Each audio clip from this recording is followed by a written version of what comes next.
Sony à mon âge, 80 ans, c'est magnifique. Le Sylvain va essayer de nous lever le sub. Oh mais il est trop fort. Il est incroyable. Il est beau, hein. Il est beau, il est magnifique. Il est magnifique. Le Bravia 9 Mark II, donc le haut de gamme des modèles True RGB chez Sony. Vous n'en avez même pas rêvé et pourtant Sony l'a fait. Bonjour, bienvenue sur ma chaîne YouTube PP World. Je vous avais dit au début de l'année que c'était une année faste pour Sony. Pourquoi? Parce qu'ils fêtent leurs 80 ans. Et de ce fait, ils sont en pleine crise. Ils balancent des produits de tous les côtés, les technos. Ils fêtent ça en feu d'artifice avec tout plein d'annonces, donc tout plein de vidéos sur la chaîne. Donc c'est du délire. Déjà en ligne sur la chaîne, vous avez eu une vidéo qui commentait les nouveaux téléviseurs OLED, ainsi que les LCD, ainsi que des barres de son.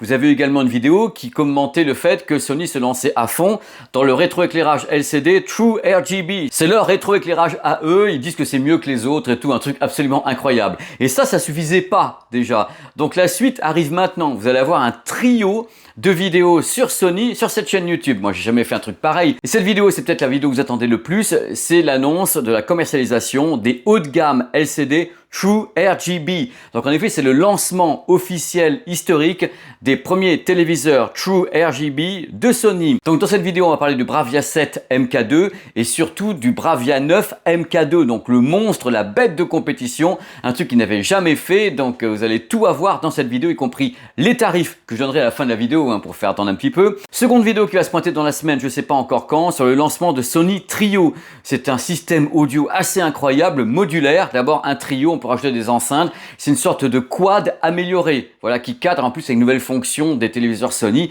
Ils sont à fond de chez fond. Donc dans cette vidéo sur le Sony Trio, il y aura interview en même temps de Sébastien, des petites démos, des trucs comme ça. Ça sera la deuxième vidéo. Troisième vidéo, ça sera une petite vidéo que j'ai eu la chance de tourner avec Sylvain directement au siège de Sony au Japon, avec Sylvain qui fait les premières mesures, les premières estimations des mesures du téléviseur Bravia 9 MK2. Si vous êtes prêts, on attaque tout de suite avec l'annonce officielle du lancement des Bravia 9 et Bravia 7 MK2, donc la version 2026 avec un rétroéclairage True RGB. C'est la première fois qu'on fait ça chez Sony. N'oublions pas que le True RGB, c'est une façon pour Sony de dire que c'est du RGB mini LED. C'est leur façon à eux, sachant que là, justement, ils ont fait un truc génial. Ils ont dit voilà, nous, on connaît tellement bien le rétroéclairage RGB qu'on l'a presque créé, si je puis dire, avec le Qualia, qui est donc le premier téléviseur LED, pas mini LED, qui avait un rétroéclairage RVB en 2004, ce qu'ils appellent le Triluminos. Donc voilà, c'est important qu'il soit là parce que lui, c'est l'ancêtre, c'est le papa de la technologie RGB mini LED. C'est lui qui avait lancé ça. Moi, j'étais à Las Vegas à ce moment-là, j'étais jeune, j'avais des cheveux, j'avais plein d'espoir. Ils ont montré ce produit en disant voilà, c'est une nouvelle technologie. Et je crois qu'à l'époque, les gens se rendaient absolument pas compte de ce que c'était. La preuve, ils l'ont arrêté après. Mais globalement, le premier modèle chez eux, c'est donc le Qualia 005, le Triluminos, qui était un petit monstre quand même. Mais ça n'a pas fait beaucoup de buzz et je ne sais pas pourquoi. Alors que ça aurait dû continuer. Ça va commencer dans très peu de temps.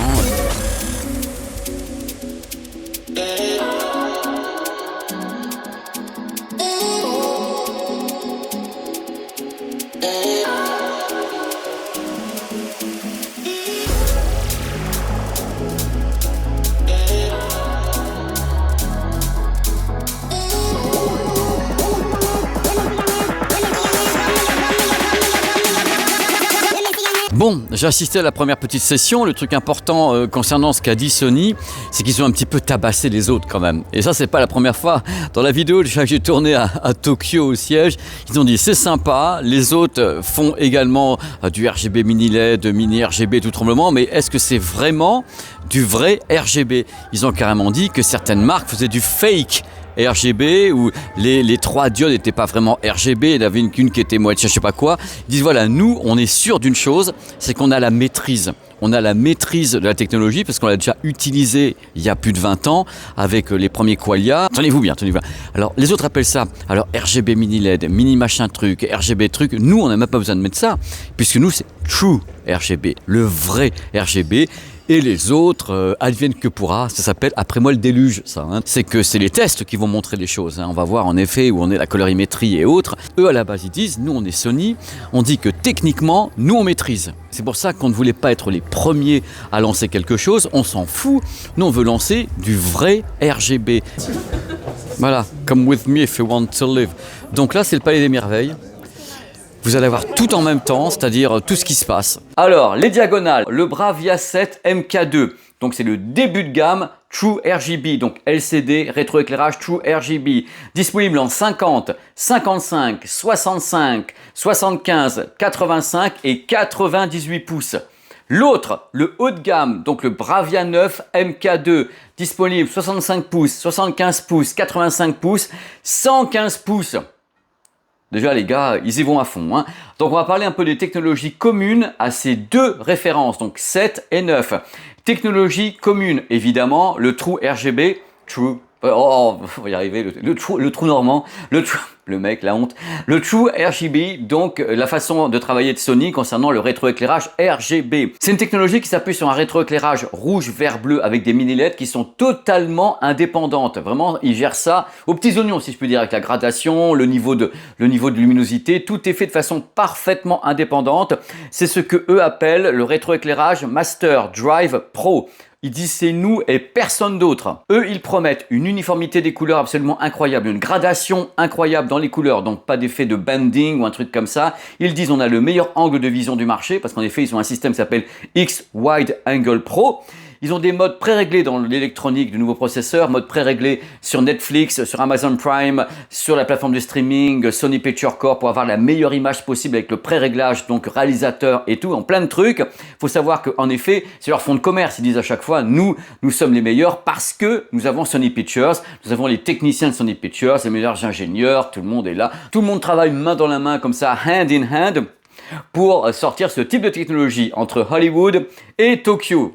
Côté audio, compatible Dolby Atmos ainsi que DTS, because à bord, il y a également un mode IMAX. Qui dit IMAX, dit DTS chez Sony. Les haut-parleurs, nouveaux haut-parleurs large bande. Il y a toujours des technologies pour le son avec Sony. Il y a une technologie pour les dialogues, qui s'appelle Voice Zoom 3, avec une IA.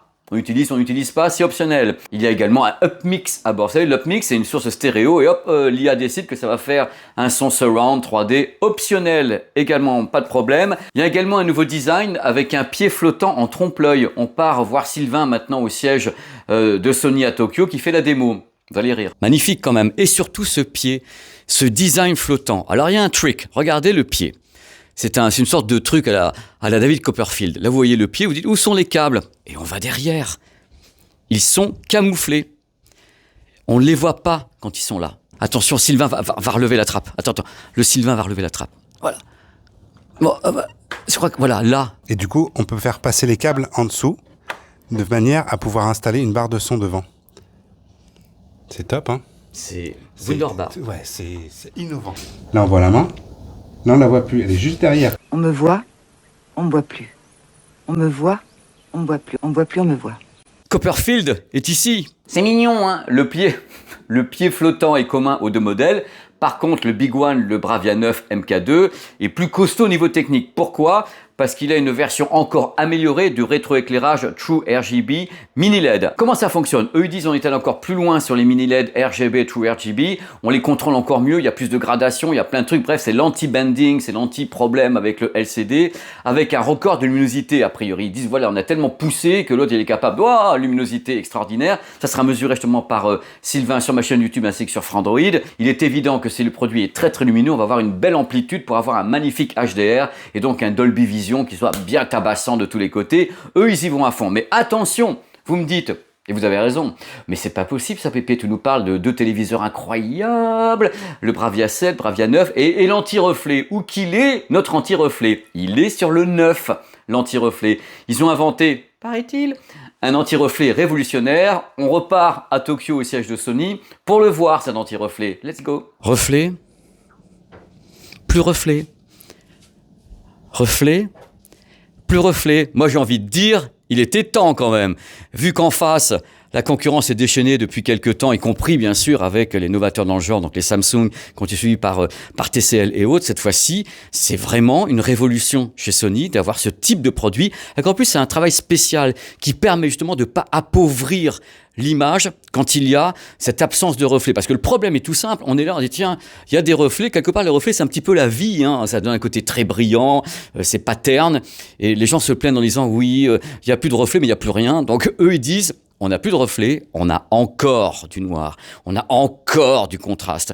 Ils sont plus forts que tout le monde. En même temps, on est chez Sony au Japon, ils sont omniscients ici. Puis on n'a pas envie de se faire tuer hein, quand on n'importe quoi. Donc voilà, oh là là, je l'ai pas dit, c'est pas possible. Non, mais ça fonctionne vachement bien. Là, on a pu faire des essais tout à l'heure avec les techniciens et les ingénieurs qui ont dit regardez, un peu comme c'est beau les Français, on n'en peut plus. Et c'est vrai qu'il n'y a pas de déperdition, ou pas beaucoup de déperdition, dans le fait qu'il n'y a plus aucun reflet, parce que là je dis bien plus aucun reflet, on garde tout, on garde du contraste, la luminosité, la colorimétrie, et de l'autre côté on garde moi.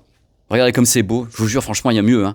J'avoue que j'ai quand même été bluffé, hein. Je sais pas ce que vous en pensez, on testera bien sûr en France avec une pièce normale et tout. J'ai été super bluffé par l'anti-reflet qui n'appauvrit pas l'image. J'étais là, Oula, ça va trembler des genoux un peu chez Samsung, qui disent voilà, là je crois qu'ils ont fait très très fort. Ils n'avaient plus le choix de toute façon, il fallait foncer un petit peu de ce côté-là. Hein.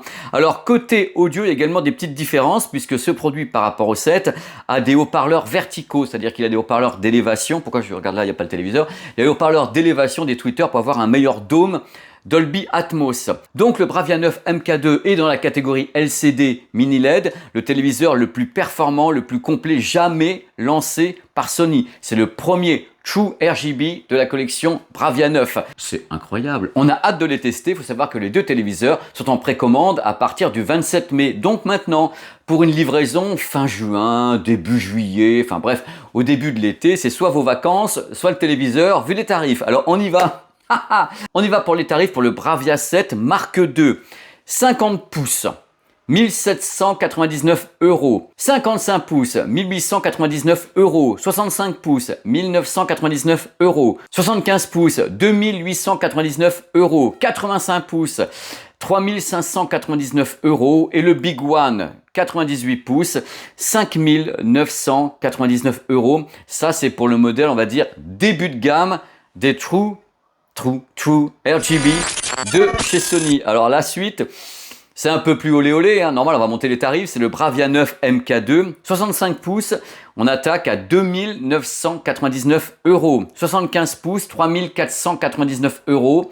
Le modèle 85 pouces, 4999 €. Et le Big One, 115 pouces, il vaut 19 999 €. Sony positionne le Bravia 7 MK2 dans le haut de gamme des téléviseurs mini LED LCD, tandis que le Bravia 9 MK2 va titiller en frontal les téléviseurs OLED, tandem, machin truc. Il est vraiment sur les mêmes tarifs. Il est frontal avec les téléviseurs OLED haut de gamme chez LG, Samsung et autres. Vous vous rendez compte du nombre de gammes, du nombre de produits qui débarquent à un moment donné où justement le marché c'est un peu compliqué, on n'a pas de sous et tout. Et eux ils y vont, allez, on bastonne. Sony bastonne, ils balancent des gammes de tous les côtés, des modèles LCD, OLED, leur True RGB, ils y vont à fond avec vraiment des gammes qui commencent à 50 pouces pour aller jusqu'aux 115 pouces. C'est vraiment une totale ouverture de la part de Sony. Cette année, elle est dingue au niveau des technologies, des diagonales, des tarifs. Ça va vraiment de tous les côtés. Heureusement, on va essayer de faire le tri un petit peu ensemble.